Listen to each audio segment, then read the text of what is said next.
I'm Jade, I'm Ben. and we're Pillbox Games.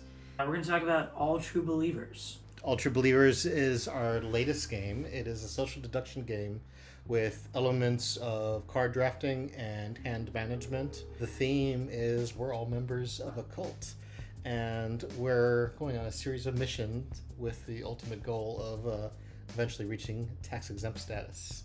That's correct. We're a big fan of social deduction or hidden role games in general. It was really one of the first genres we really fell in love with as gamers. Absolutely. I remember playing The Resistance just with playing cards. Yep. So we knew that if we were going to make one of our own, we had to do something a little different.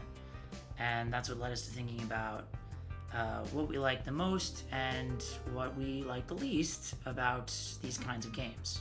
So I think one of the first things we really had in mind was we wanted to cut out player elimination, but still give a lot of player autonomy and make them feel like they had control over the outcome of who goes on missions and how the flow of the game goes.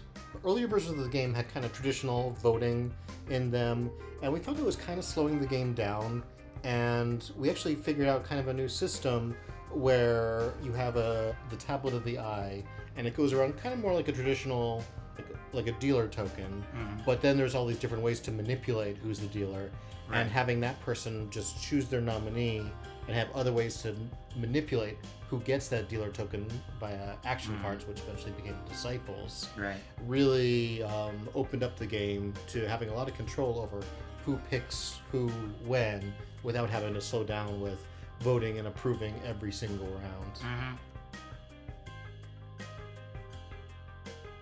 So autonomy, no player elimination, quick pace. Yeah, I just want to add on, like, I really think that that's when I felt we had something special, when we realized we had this really interesting economy and balance of using these virtue cards, where you can hoard them, and basically there's 10 unique virtue cards. You don't know which you're going to get.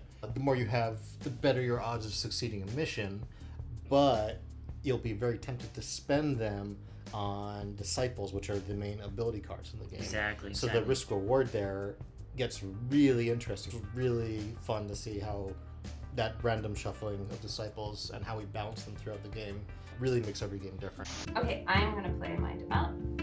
Okay. Julie, So I can you choose. Can choose show. who to show your card. I'm so nervous. Okay. Julie is a true believer. Because whether or not this solidifies my status as the fourth true believer, I hope it does, because my swap virtue hands with another player you choose. Renee, I choose you. Oh.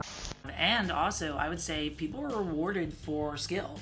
Like, if you have more of a strategic insight and long-term goal in the game, you tend to be rewarded for that. I will play the Siren. Skip this round immediately. Next player becomes the eye. Awesome. You can count what will be happening 3 turns from now, who will be the eye, who will have what disciple, who will play the next disciple first, and then your whole strategy gets thrown out as soon as you realize that you picked the wrong person to trust. I know. Yeah, I love playing with people who are a little smarter than I am, because it just shows that I myself have a lot to learn about the game. Yeah, the Crisis of Faith is kind of a little game within the game. Honestly, it's one of my favorite parts of the game.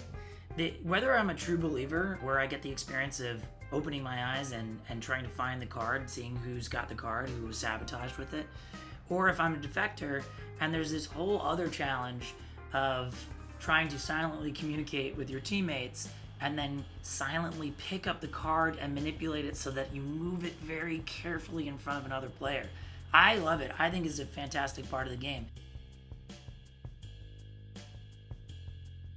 Everything is discounted in this Kickstarter campaign. Plus, you get some exclusive items. The entire High Council tier comes with metal and wooden components, and it'll come with the Dark Sacraments accessory pack, which has a silkscreen cotton playmat, a dual-layer foil stamped Crisis tablet. That's going to help you manipulate the Crisis of Faith period of the game. The False Prophet expansion pack, which comes with really awesome new Faith cards, Disciple cards, Crisis cards, a playmat. The game is also coming with a soundtrack, which I'm very excited about, that you play during the game. But it also contains guided periods where you need that sort of guided, timed experience. Beginning of the game, we all start with our eyes closed. There's a guided meditation phase. If you are a defector, open your eyes. Look at your fellow defectors. Remember who they are. Now close your eyes and bow your heads like the others. And the Crisis of Faith periods of the game will also have music behind them, and will also have a guided voice actress walking you through that experience, so you know exactly what you're doing. There's no guesswork. You know when it's over and everyone can look up. It's super cool. You get so much, and you get it inside a limited edition box.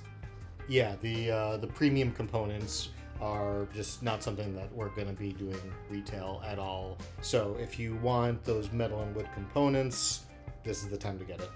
And if you know us, you know that we spare no expense in making our games look amazing. Not at all. Right. So trust us on this. The components are going to be awesome. The gameplay is going to be awesome. It's going to be a wild ride, and you're going to love it.